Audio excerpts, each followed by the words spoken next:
Barakatha Yahweh, Barakatha Yahweh Shai, Barakatha Yahweh, Barakatha Yahweh Shai, Barakatha Yahweh, Barakatha Yahweh, Ba'ashem Yahweh Shai, Ba'ashem, God Padash, double honors to the apostles and the elders of Great Millstone True Well.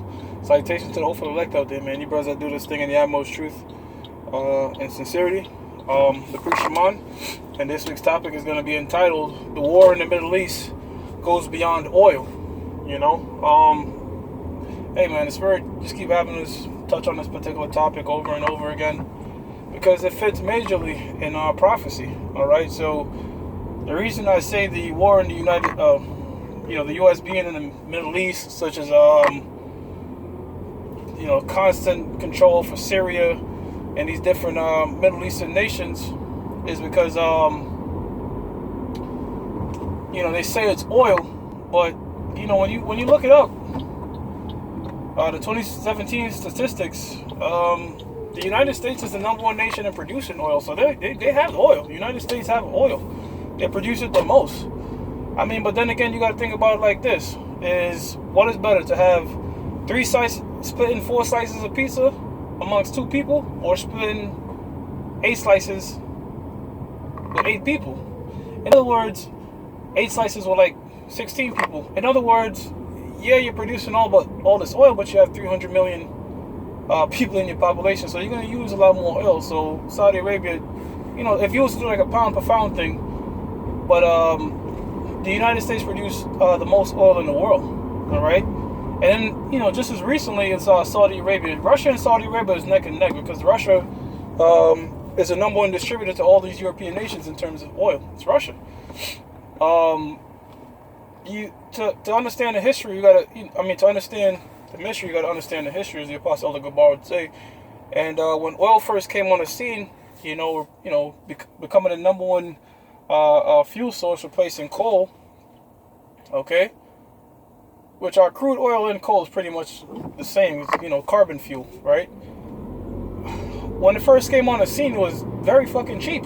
It was extremely cheap because you had several nations such as that figured out they had this great amounts of oil. They sold upon billions and billions of gallons of oil, so they were competing with each other. It was Saudi Arabia, Iraq, Iran, Kuwait, and I think the 5th one is Syria. So this was in the early 50s. So actually prior to the 50s, I believe, like late 40s, early 50s, they were competing with each other. So for instance, if you went to Iran, you get oil at damn near 8 barrels a gallon. Kuwait could say, listen, I'll do it for 7. So oil was extremely cheap. So what these particular nations did was they got together, they found something called OPEC, all right? Which means oil producing countries, and they got together and said, listen, we're going to set oil at this particular price. Saudi Arabia owns 25% of OPEC, which OPEC consists of more than just 5 now. It consists of also African nations,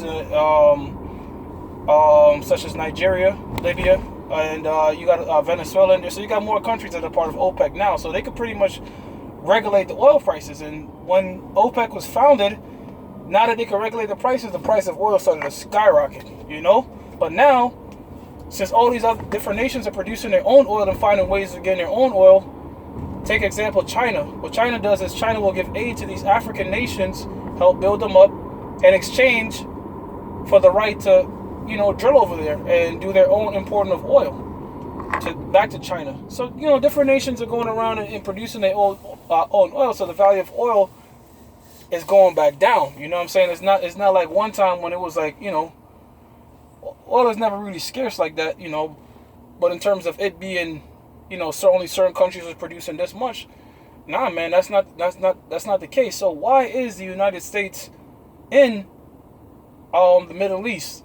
And I was giving several thoughts to this, and the both thoughts I had concluded, it all goes back to prophecy at the end of the day. Let's take example for this: the fact that they're putting sanctions upon Russia, and these nations are going around and evading using the dollar. What is this going to do? This is going to cripple the United States economy eventually. They find an alternative means of a different world currency and avoid using SWIFT. Because when you use SWIFT for international trade, you have to go back to the U.S. dollar. So they go a ways around this.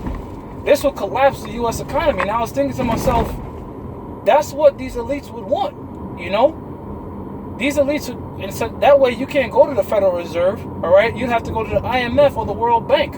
And you do that, you're definitely fucked. But in hindsight, this collapse of the dollar is what they want, you know, if you give thought to it, because the elites, the mind of the elites is to ditch this dollar. They don't want this dollar to keep going, because they're trying to introduce either the Amero, or they might skip the Amero and go to a digital form of currency. So in the super elite's mind, the ones that want to run this whole planet Earth, the collapse of the dollar would actually benefit them, you know? Because these sanctions aren't benefiting, these sanctions that they're doing are not benefiting America. It's, as Vladimir Putin said, is we're not trying to get driven, we're not driving away the dollar driving away us. That's Vladimir Putin said. These actions that they're doing is hurting the dollar. All right, not making it stronger, right? So this benefit the elites. Also, another thing is they, even if they have everything, they also want to heap all resources onto themselves. All right, he cannot be satisfied. He wants to devour everything. So even though they got their own wealth, the elites want it all. They want Iran and Russia. Why is that? Because we've been bringing it out time and time again. They have established their own central banks, such as Venezuela as well. All right, they're not relying on private bankers to dictate their currency and dictate their wealth. They're doing it themselves, and that makes their primary target, all right, on these world bankers' hit list, man. And this all falls in line with prophecies. This is establishing what's said in Ezekiel 38 about it, that evil thought. All right, because as patient as the East is being with the West, eventually they're just gonna say, "Fuck it, man. Let's shoot the missiles on these motherfuckers." All right. The Most High's gonna put that. The Most High's gonna put something in their mind to trigger it, and these banking elites, knowingly or unknowingly, you're going right according to prophecy, man. All right. Leading these nations to hate America, all right, leading the downfall of America and escalating things to a third world war, man, all right, which will go nuclear. Even though Vladimir Putin, understand he's supposed to be the peace guy, he's supposed to be the cool guy, he's supposed to be the smart guy. This is what the Most High purposed. So they're not in the Middle East for oil, man. Yes, they want to heap all the natural resources, but America already got enough oil. They produce their own, but they export oil. America exports oil. So it's not about oil, man. All right? It's about crippling Russia and Iran and taking control of their resources. All right? And this is in the mind of the banking elites, man. Whatever means it takes, man. Whether it be a false flag situation in Ukraine, like you see over there, that what happened in the Black Sea. All right? Or, because, again, I've been saying, you watch out for Ukraine and Georgia because it's very important. Or the same false flag that happened back in 2008, 10 years ago. All right, when Georgia had Russians force Russians to kill their peacemakers, man. They want to escalate it to a point to make Russia look so aggressive to get these particular two nations to join NATO. That's their ultimate goal. They're trying to cripple the Russian economy. All right, they're trying to seize Iran, take the natural resources for themselves, because it wouldn't hurt them to have every fucking thing in the palm of their hands, man. You seen that? That's why this guy J.P. Morgan sank the Titanic.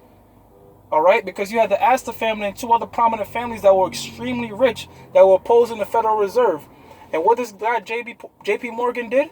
Not only did the J.P. Morgan found the building of the Titanic, all right, he was also responsible for the lifeboats, and he also put he got rid of red flares. Red flares, when you shoot a red flare, that lets you know that a ship is in danger. They got rid of that. They only had white flare, letting you know that everything's all right. So all right, let's say this too. Let's say those opposing families were with the Federal Reserve, right? Let's hypothetically speak, right? Because there's no nothing set in stone that they were against it. But let's say they was with it. If I take out these three families, now I got no competition. So it's like some mafia type shit, and this is all moving to the Most High's plan, man. All right, I'm gonna bring out a scripture. Bring out a scripture for you, brothers. So it goes beyond just oil, man. All right, it goes beyond just oil and taking the natural resources, man. This all lines up with the Most High's prophecies. This is Daniel chapter 4, verse 17. This matter is by the decree of the watchers. Who are the watchers? The angels.